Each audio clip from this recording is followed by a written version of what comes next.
Muli na namang pinatunayan ng mga P-pop fans noong Sabado, Hulyo 5 na sila ay papapalaban sa gitna ng matinding habagat na dala ng Bagyong Bising dahil nag-turn up sila dungka sa Isla Padtropico, Philippine Arena upang panoorin ang Pure Gold Opium Con na punong abala ng budget supermarket chain na Pure Gold. Sa mga kuha ng iba't ibang fans na dumayo ng konsyerto, hindi nila ininda maski pumila pa sa napakalakas na ulan ang maghintay upang sila ay makasolo ng kanilang upuan para sa natatanging gabi na yan.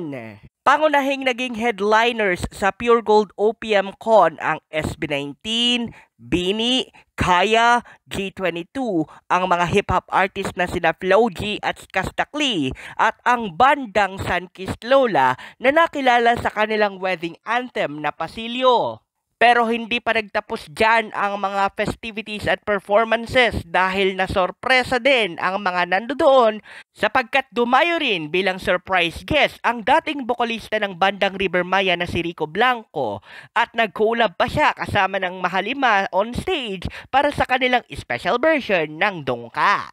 Trending din sa Twitter Philippines ang iba't ibang hashtag ng mga fan bases gaya ng 18, Blooms at Bullets na may kinalaman sa kanilang mga hinahangaang boy bands and girl groups. Bukod pa ang mismong generic hashtag na Pure Gold Opium Con 2025. Matatandaan natin mga kamabuhay na tatlo sa mga pinakamalalaking endorsers ng budget retail supermarket chain ang SB19, G22 at Bini. Ang Pure Gold Retail Supermarket Chain ay pinangangasiwaan ng Pure Gold Price Club Incorporated na pag-aari ng negosyanteng si Lucio Co at unang itinatag noong Setyembre 1998.